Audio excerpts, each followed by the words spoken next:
পদ্মার কোলে প্রকৃতির অপরূপ সৌন্দর্যে ছেয়ে থাকা দক্ষিণ জনপদের দ্বারপ্রান্তে পাখি বেড়ানোর এক অপূর্ব নিসর্গে পরিণত হয়েছে। এখানে এলে রূপসী পদ্মার ঢেউয়ের কলধ্বনি, চারিদিকে সবুজের বেষ্টনী ও উত্তাল হাওয়ার পরশে যেমন হৃদয় ভরিয়ে দেয়, তেমনি এই এলাকায় রয়েছে ইতিহাস ও প্রাচীন কীর্তিসহ বিংশ শতাব্দীর প্রথম ও দেশের বৃহত্তম রেল সেতু হার্ডিং ব্রিজ এবং দেশের দ্বিতীয় বৃহত্তম লালন শাহ সেতু। এছাড়া এখানকার সৌন্দর্য রেলওয়ে কলোনির সুদৃশ্য ভবন আর এখানকার অফিস কলোনির ভেতরে পিচঢালা পথ আর বিশাল বিশাল সব রেইনট্রি দিয়ে শোভিত। রেল কলোনি মাঠটিও রেলওয়ে ব্যবস্থাপকের কার্যালয়ের পাশে। একসময় কলকাতা কাঁপানো বড় বড় ক্লাব এই মাঠে ফুটবল ম্যাচ খেলে গেছে।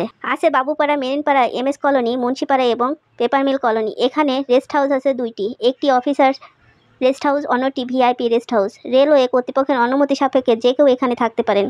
সর্বোপরি মুক্তিযুদ্ধ ও স্বাধীনতা স্মৃতিচিহ্ন সমৃদ্ধ পাকশি পর্যটনের মনোরম স্পটে সমৃদ্ধ হয়েছে। দেশের দর্শনীয় স্থানগুলোর তালিকায় যুক্ত রয়েছে আরও একটি অন্যতম স্থান।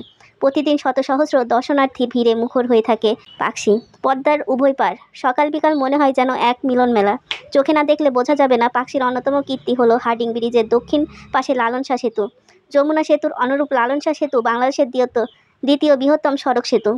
প্রমত্তা পদ্মার নদীর ওপর 1786 মিটার দৈর্ঘ্যের এবং 7.5 মিটার 2 লেন বিশিষ্ট এই সেতুটি বাংলাদেশের দক্ষিণ পশ্চিমাঞ্চলের সঙ্গে উত্তর পশ্চিমাঞ্চলে সরাসরি সড়ক যোগাযোগের ক্ষেত্রে এক নেটওয়ার্ক সৃষ্টি করেছে এবং সেতুর উভয় পারে দুটি টোল প্লাজা যেন আরও শ্রীবৃদ্ধি করছে। এই সেতুর পূর্ব প্রান্তে 10 কিলোমিটার, পশ্চিম প্রান্তে 6 কিলোমিটার রাস্তাটি সৌন্দর্য কেড়েছে। লালন শাহ সেতু দক্ষিণ পশ্চিমাঞ্চলে যোগাযোগ অবকাঠামোর উন্নয়ন এবং পরিবহন ব্যবস্থার প্রসারে উল্লেখযোগ্য অবদান রেখে চলেছে। হার্ডিং ব্রিজ প্রবীণদের কাছে সারাপুল, আর যাদের বয়স 80 থেকে 90 বছর তাদের কাছে সারাপুল ছিল এক স্বপ্ন। যমুনা সেতু যেমন এক স্বপ্নের বাস্তবায়ন, তেমনি পাকশি লালন শাহ সেতু স্বপ্নের বাস্তবায়ন। প্রবীণরা জানান 1890 সালে শিলিগুড়ি মিটারগেজ রেলপথে স্থপতি হলেন প্রমত্তা। পদ্মার এক তীরে সারাঘাট ও অন্য তীরে ডামুকদিয়া ঘাটের মধ্যে চলাচল শুরু হল রেল, ফেরি ও স্টিমার। 1910 সালে পদ্মার ওপর সেতু নির্মাণের চূড়ান্ত সিদ্ধান্ত হলে পদ্মার গতিকে নিয়ন্ত্রণ করা ছিল অত্যন্ত দুরূহ কাজ। এই দুরূহ কাজ করতে গিয়ে বিশ্বের প্রথম রিভার ট্রেনিং ও গাইড বাঁধ নির্মাণ করা হয় পদ্মার উভয় পারে। প্রায় 8 কিলোমিটার উজান থেকে গাইড ব্যাংক বেঁধে এনে 1912 সালে শুরু হয় রেল সেতুর কাজ। এরপর নরম পলিমাটিতে স্পাম নির্মাণ ছিল আরেকটি দুরূহ কাজ। রিভার বেড বা নদী সজ্জার নিচে 190 থেকে 160 ফুট গভীরতায় কূপ খনন করে স্থাপিত হয় স্প্যান। এভাবে প্রতিটি 52 ফুট উচ্চতার 15টি স্প্যান ও দুপাশে শক্ত কাঠামোর ল্যান্ড স্প্যানের ওপর 5894 ফুট দীর্ঘ রেল সেতু নির্মাণ করা হয়, যা আজ এক অমর কীর্তি হিসাবে স্থান পেয়েছে।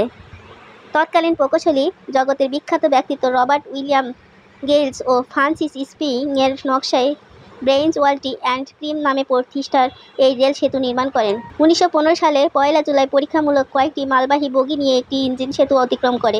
জানা গেছে সোনা মিয়া নামে এক চালক প্রথম ইঞ্জিন নিয়ে পাড়ি দেন সেতু।